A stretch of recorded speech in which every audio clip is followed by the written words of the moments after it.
Introduce Ria, who is going to talk about VPS and remote content authoring. So give it up for Ria. Hi, everyone. I am so excited to be here with all of you. This is a really casual conversation about VPS, kind of our flagship service and product here at Niantic. And I also work on a bunch of other things, but I'm a senior product manager, been with Niantic for almost 3 years, at least 2.5. And past working on VPS, I also work on shared AR. And Danny over here is one of our server engineers, actually. So if you want to talk about shared AR, happy to do that too after. But today, let's talk about Lightship VPS.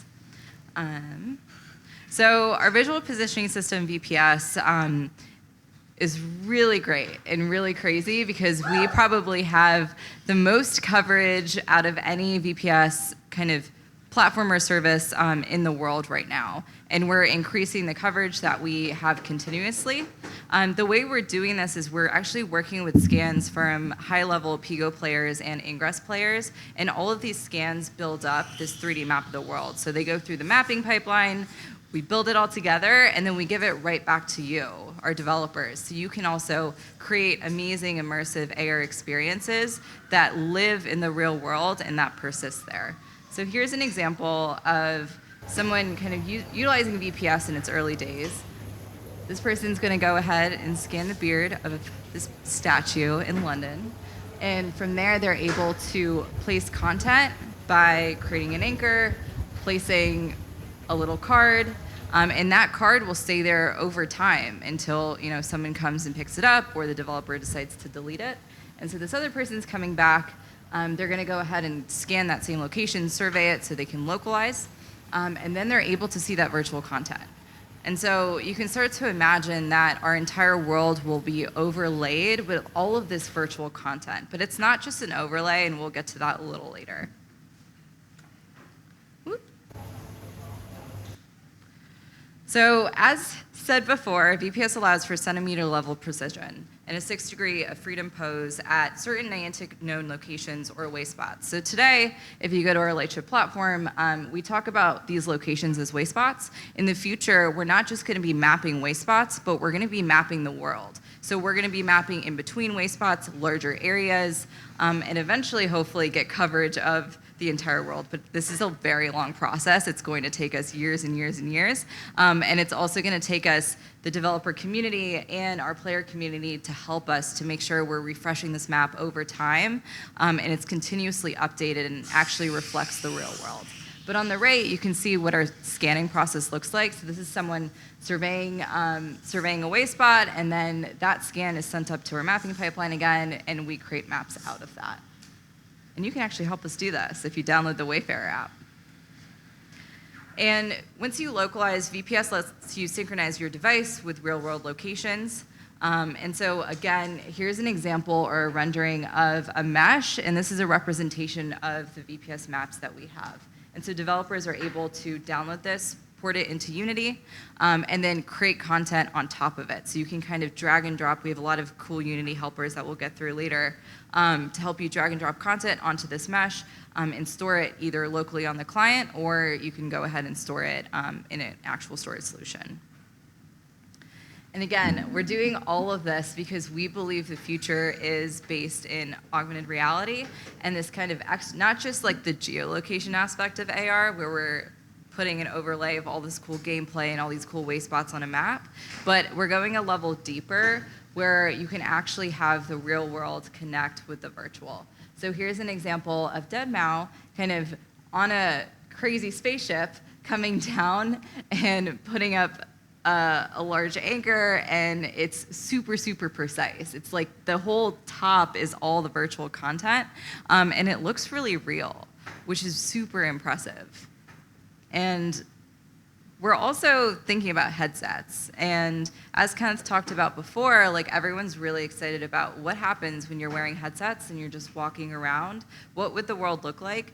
We're making sure that we're preparing all of our community and our developers for that future. And we also have VPS for the web. So 8th Wall is part of the Niantic Lightship platform. And you can also get started really quickly with 8th Wall and VPS. And this is probably one of the easiest ways to just try VPS out and start to content create on the web.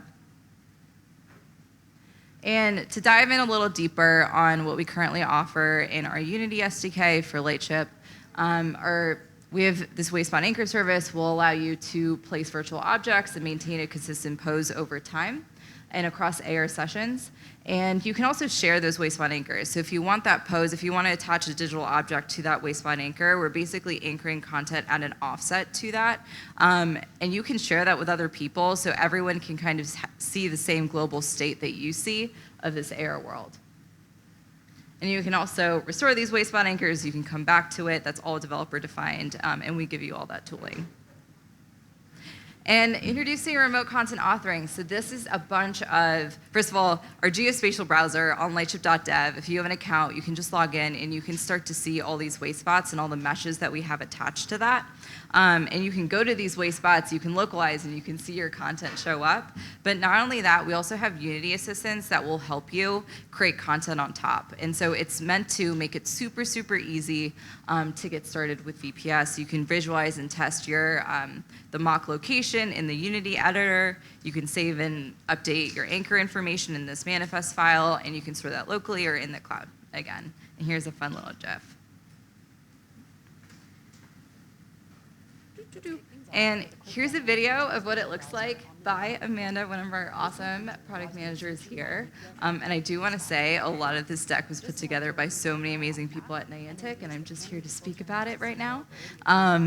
But this is our geospatial browser. You can filter by a lot of different wavespots. You can look at what's high localizability or low localizability.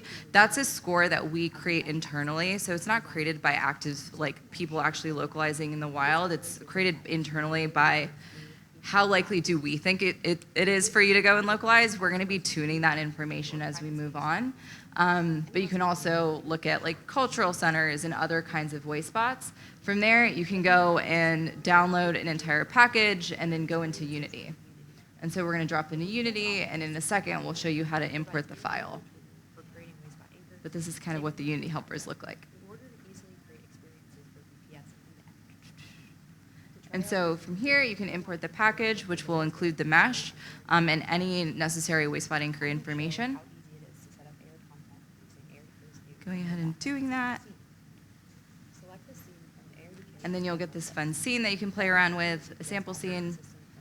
And it's pretty easy for you to get started and attach content to it. So we'll just wait a little longer to kind of see how you can attach anchors to content and store that all in your manifest file. So we have the data management piece, the anchor management piece. We're adding a new manifest. I think it's so cool that you can see all these like real-world locations in Unity directly. It's something that we didn't have when we first launched VPS, but quickly realized that it was so important for people to create. And then we're just placing Dodie and some balls, and we're creating some new anchors and attaching them to those assets. You can load it, and then you can play the scene and see it all in the editor.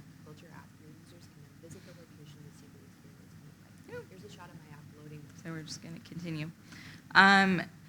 But with that, I do want to kind of bring us back to reality. Like, all of this is really amazing technology, but AR is more than just overlaying the world with Dodies, overlaying the world with just virtual content. The context really matters, and for end users to want to go to these locations and want to experience these different AR experiences, we have to do more than just overlaying the world. Even though you can't change the world you're living in, augmented reality makes it possible to give your surroundings an extra dimension. By using images, sounds, text, or even GPS data, you can enrich the place you're in, by Gabriella. And this quote was taken by Evie, and I repurposed it for this deck.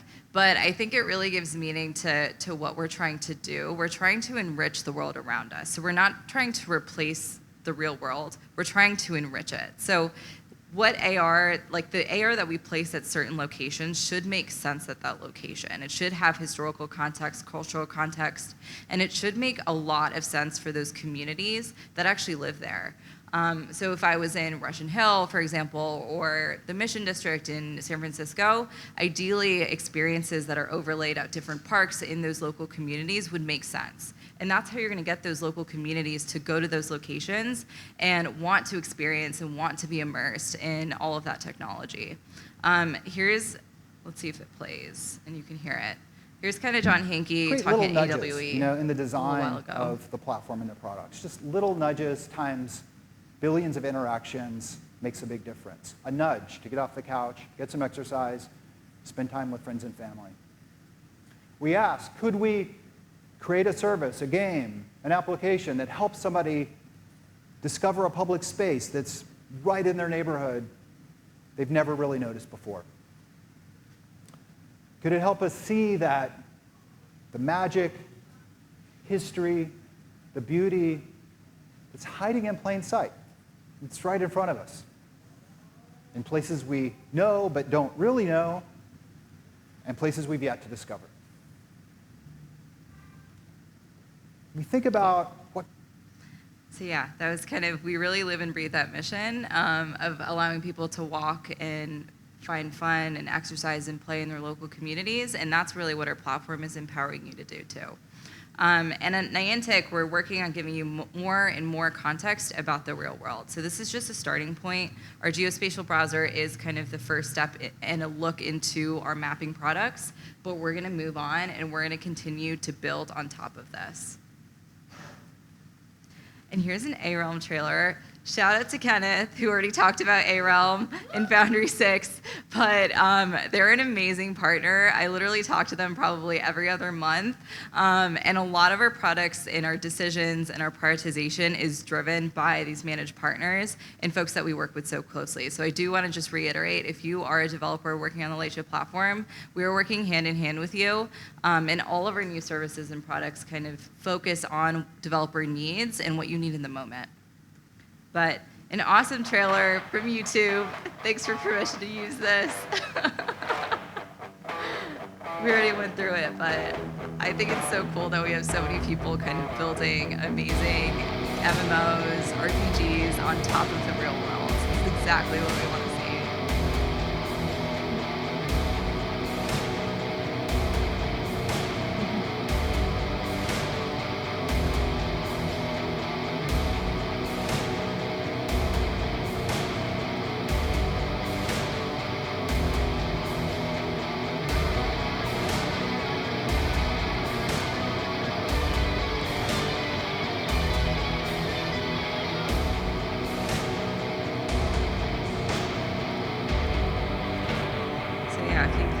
Definitely download the test flight. I've been playing. It's super fun.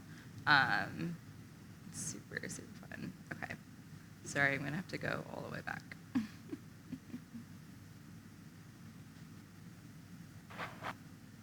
Cool. And a shout out to some of the other products that we also offer with VPS to help you on your journey. So we also have the Coverage API, which will give you access to all the VPS activated locations. A lot of folks are using it in interesting ways, not just to find VPS activated locations, but to actually attach gameplay to it. That being said, we will be offering more and more services so you can get access to all of the locations that we have in our database. But for now, you can use the Coverage API to search at a radius between, like, for your end users, you can figure out what's around them and what locations they could travel to engage in different AR content or localize. And another use case that we have is you can have your end users actually place content in real time. You don't just have to use our remote content authoring kind of tooling with the geospatial browser to persist content, but you can have folks use the Coverage API, go to these locations, and add content to the map, to your map. That being said, any end user created content or anchors should be treated as user data, but that's on the developer and on you to kind of figure out. But here's a fun Pixel Links demo video where they're attaching music to different weight spots in the world. I think it's really cool. Escúchame, papi. No tengo dinero, pero quiero bailar contigo. I'm your muñequita colombiana. Yay. And highlighting what's coming soon, We are going to be releasing, and we've already started to improve the meshes that we're giving you in our geospatial browser. We're working on always adding more complete, larger meshes into the GSB.